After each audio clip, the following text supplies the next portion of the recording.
నమస్తే అండి. నేను మీ రాజశేఖర్ రెడ్డి, మన దేశం ఎడ్యుకేషనల్ సర్వీసెస్ ప్రైవేట్ లిమిటెడ్ నుండి. ఈ మధ్యకాలంలో చాలామంది అంటే students and parents industrial collaborations గురించి చాలా ఎక్కువగా వింటూ ఉన్నారు. ఎందుకంటే చాలా ఇన్స్టిట్యూషన్స్ ఇదివరకు నార్త్ ఇండియాలో ఉన్న ఇన్స్టిట్యూషన్స్ మాత్రమే ఇండస్ట్రియల్ కొలాబరేషన్స్ తోటి ప్రోగ్రామ్స్ అనేది ఆఫర్ చేసేవాళ్ళు. ఇంజనీరింగ్లో అయినా ఈవెన్ ఎంబీఏ లాంటి కోర్సెస్ అయినా. ఈ మధ్యకాలంలో మనము ఇండియాలో ఉన్న దాదాపు ప్రతి స్టేట్లోని ఇన్స్టిట్యూషన్స్ అనేది ఏదో ఒక కంపెనీతో కొలాబరేట్ అయ్యి కోర్సెస్ అనేది ఆఫర్ చేయడం జరుగుతుంది. ఇది ఎక్కువగా టైర్ 1 అండ్ టైర్ 2 ఇన్స్టిట్యూషన్స్ కూడా ఈ మధ్యకాలంలో అయితే ఈ కొలాబరేషన్స్కి అనేది ఇంపార్టెన్స్ ఇవ్వడం జరుగుతూ ఉంటుంది. టైర్ 3, టైర్ 4 ఇన్స్టిట్యూషన్స్ అయితే ఇంకా ఇప్పటికి కూడా కొంత రెగ్యులర్ ఫార్మాట్లోనే ప్రోగ్రామ్స్ అనేది ఆఫర్ చేయడం చూస్తూ ఉంటాము. బట్ ఇక్కడ టైర్ 1, టైర్ 2 ఇన్స్టిట్యూషన్స్ అయితే చాలా వరకు ఈ ఇండస్ట్రియల్ కొలాబరేషన్స్తోనే అది కంప్యూటర్ సైన్స్ ఇంజనీరింగ్ ప్రోగ్రామ్ అవ్వచ్చు, ఈవెన్ కోర్ బ్రాంచెస్ అయినటువంటి మెకానికల్, సివిల్ లాంటి బ్రాంచెస్ కూడా ఏదో ఒక కంపెనీతో కొలాబరేట్ అయ్యి ప్రోగ్రామ్స్ అయితే ఆఫర్ చేస్తున్నారు. అయితే ఇక్కడ స్టూడెంట్స్ దీన్ని చాలా వరకు ఏదో కంపెనీ టైఅప్స్ లాగానే ఇండస్ట్రియల్ కొలాబరేషన్స్ అనేసి చాలామంది అనుకుంటున్నారు. కానీ కంపెనీ టైఅప్స్ అనేది అది ప్లేస్మెంట్స్ కోసం అవ్వచ్చు, ఇంటర్న్షిప్స్ కావచ్చు, అది డిఫరెంట్. వేరాజ్ ఇండస్ట్రియల్ కొలాబరేషన్స్ అనేది చాలా డిఫరెంట్. సో వేరాజ్ ఇండస్ట్రియల్ కొలాబరేషన్ అనేది డిఫరెంట్ ఇక్కడ. సో ఇండస్ట్రియల్ కొలాబరేషన్స్ గురించి ఇక్కడ మీకు అర్థమయ్యేటట్లు చెప్పాలంటే కనుక మేజర్గా స్టూడెంట్స్కి ఇక్కడ 4 బెనిఫిట్స్ అనేది ఉంటాయి. సో ఇండస్ట్రియల్ కొలాబరేషన్స్ తీసుకుంటే కనుక వీటి నుండి ఫస్ట్ వన్ వచ్చేసరికి ఇక్కడ కరికులం అనేది అంటే సిలబస్ అనేది ఎవ్రీ సెమిస్టర్ లేదా ఇయర్లీ అనేది యాజ్ పర్ ఇండస్ట్రీ రిక్వైర్మెంట్ అనేది అప్డేట్ చేయడం జరుగుతూ ఉంటుంది. ఎందుకంటే కంప్యూటర్ సైన్స్ ఇంజనీరింగ్లో మనము ఈ మధ్యకాలం తీసుకుంటే కనుక టెక్నాలజీ అనేది పర్టికులర్గా ఆర్టిఫిషియల్ ఇంటెలిజెన్స్ వచ్చిన తర్వాత ర్యాపిడ్గా చేంజ్ అవుతూనే ఉంది. సో ఆ ఇండస్ట్రీ రిక్వైర్మెంట్ ప్రకారము ఇన్స్టిట్యూషన్స్లో కరికులం అనేది కూడా డెఫినెట్గా మనము మోడిఫై అనేది చేయాల్సి ఉంటుంది. ఇది జనరల్గా అకాడమిషియన్స్ అనేది ఇండస్ట్రీలో ఏ టెక్నాలజీ ఉందనేది అనలైజ్ చేసుకొని సిలబస్ అనేది మాడిఫై చేయలేరు. సిలబస్ మాడిఫై చేయాలి అంటే కంపల్సరీ ఇండస్ట్రీ ఎక్స్పర్ట్స్ అనేది ఉండాలి. దానికి ఒక ఇండస్ట్రియల్ కొలాబరేషన్ అనేది ఉండాల్సి ఉంటుంది. For example computer science engineering తీసుకుంటే కనుక ఎక్కువ ఇన్స్టిట్యూషన్స్ అనేది మైక్రోసాఫ్ట్ అవ్వచ్చు, మనం ఎక్కువగా చూసేది ఐబిఎం అవ్వచ్చు, దాంతోపాటు ఎన్విడియా అవ్వచ్చు. ఎన్విడియా అయితే చాలా తక్కువ ఇన్స్టిట్యూషన్స్ అనేది ఇండియాలో ఉన్నాయి. ఎందుకంటే ఎన్విడియాకు సర్టిఫికేషన్స్ వీటన్నిటికి కూడా కాస్ట్ ఎక్కువ ఉంటుంది. అండ్ ఎన్విడియా వాళ్ళు కూడా ఇన్స్టిట్యూషన్ రెప్యుటేషన్ చూసుకొని ఇక్కడ కొలాబరేట్ అనేది అవ్వడం జరుగుతూ ఉంటుంది. అండ్ వీటితో పాటు జేబియా ఇలా రకరకాల కంపెనీస్ అయితే ఇప్పుడు చాలా యూనివర్సిటీస్తో కొలాబరేట్ అయ్యి ప్రోగ్రామ్ అనేది ఆఫర్ చేస్తున్నారు. వాళ్ళ కరికులం అప్డేషన్లో అయితే సహాయపడుతూ ఉంటారు.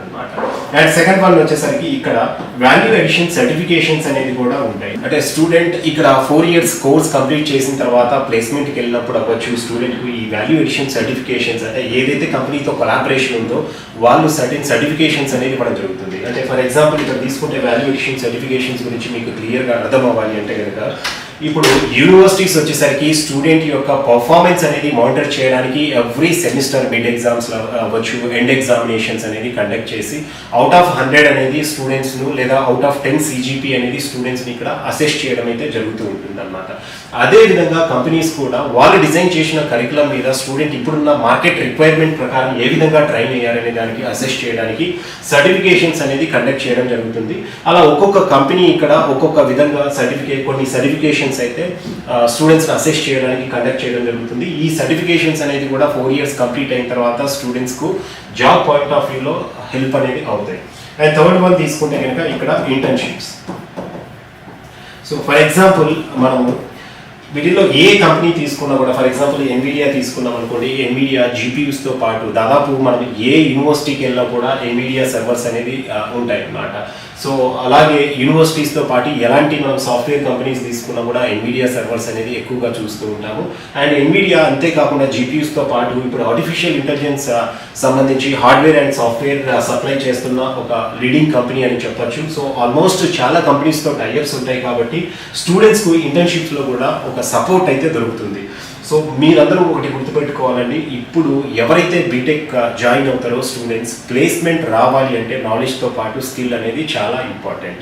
సో ఆ స్కిల్ రావాలి అంటే మీరు యూనివర్సిటీలో ఉన్న సిలబస్తో పాటు అక్కడ మీరు చేసే ఏదైతే ప్రాజెక్ట్స్ ఉంటాయో ప్రాజెక్ట్స్తో పాటు ప్రాక్టికల్స్తో పాటు డెఫినెట్గా మీరు ఒక ఇండస్ట్రీ ఎక్స్పోజర్ కోసం ఇంటర్న్షిప్స్ అనేది చేయాల్సి ఉంటుంది. మనం ఎప్పుడైతే మంచి కంపెనీస్లో ఇంటర్న్షిప్స్కి వెళ్తామో అక్కడే మనము మళ్ళీ ప్రీ ప్లేస్మెంట్ ఆఫర్ ద్వారా ప్లేస్మెంట్స్ అనేది మనం సంపాదించుకోవడానికి అవకాశం అనేది ఉంటుంది.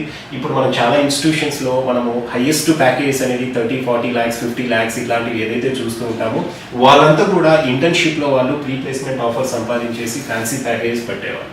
సో ఇంటర్న్షిప్స్ అనేది అంత ఇంపార్టెన్స్ అనేది ఉంటుంది బీటెక్లో, పర్టికులర్గా computer science engineering and specialisations చేసే వాళ్ళకు. అదేవిధంగా 4th వన్ వచ్చేసరికి ఇక్కడ మనకు ప్లేస్మెంట్స్ అనేది ఈజీగా దొరుకుతాయి.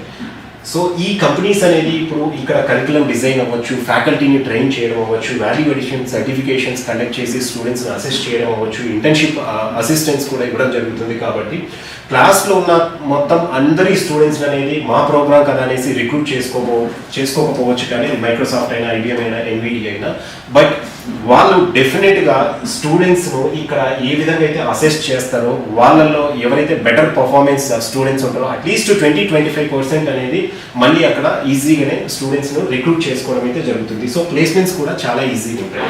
సో ఇక్కడ ఆల్రెడీ లేటెస్ట్ టెక్నాలజీ మీద స్టూడెంట్ ట్రైన్ అవ్వడం కావచ్చు, వాల్యుయేషన్ సర్టిఫికేషన్స్ అవ్వచ్చు, ఈవెన్ ఇంటర్న్షిప్స్ కూడా చేస్తూ ఉన్నారు. కాబట్టి ప్లేస్మెంట్స్ అనేది స్టూడెంట్కు పెద్ద విషయం అయితే కాదు.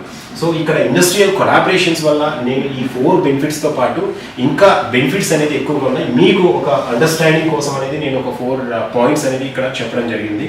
సో ఇప్పుడు మీరు బీటెక్ ఎక్కడైనా ఏ యూనివర్సిటీ అయినా సెలెక్ట్ చేసుకుంటున్నట్లయితే కనుక డెఫినెట్గా ఆ ప్రోగ్రామ్కు సంబంధించిన కంపెనీస్తో కొలాబరేషన్స్ ఉంటే సెలెక్ట్ చేసుకోవడం మంచిది. అది ఒక కంప్యూటర్ సైన్స్ ఇంజనీరింగ్కే కాదండి, ఈవెన్ మెకానికల్, ఈసీ లాంటి బ్రాంచెస్ కూడా మీరు కొలాబరేట్ అయిన ఏదైనా కంపెనీస్తో కొలాబరేట్ అయి ఉంటే కనుక మీరు ఆ యూనివర్సిటీని అనేది సెలెక్ట్ చేసుకోవడం వల్ల చాలా బెనిఫిట్స్ అయితే ఉంటాయి. మీకు ఈ ఇండస్ట్రియల్ కొలాబరేషన్స్ వల్ల లేదా ఈ ఇండస్ట్రియల్ కొలాబరేషన్స్ తోటి ఏ యూనివర్సిటీస్ అనేది ఎలాంటి ప్రోగ్రామ్స్ ఆఫర్ చేస్తున్నాయి అనేసి తెలుసుకోవాలనుకుంటే కనుక మీరు మా మనదేశం ఎడ్యుకేషనల్ సర్వీసెస్ ప్రైవేట్ లిమిటెడ్ అనేది కెరీర్ గైడెన్స్ అప్రోచ్ అవ్వచ్చు. అదేవిధంగా మీరు ఇంకా ఇండస్ట్రియల్ కొలాబరేషన్స్ లేదా ఏదైనా యూనివర్సిటీ గురించి తెలుసుకోవాలనుకుంటే కనుక కామెంట్ సెక్షన్లో ఆ యూనివర్సిటీ నేమ్ అనేది మెన్షన్ చేయొచ్చు, మీ క్వెరీస్ కూడా అక్కడ మెన్షన్ చేయొచ్చు.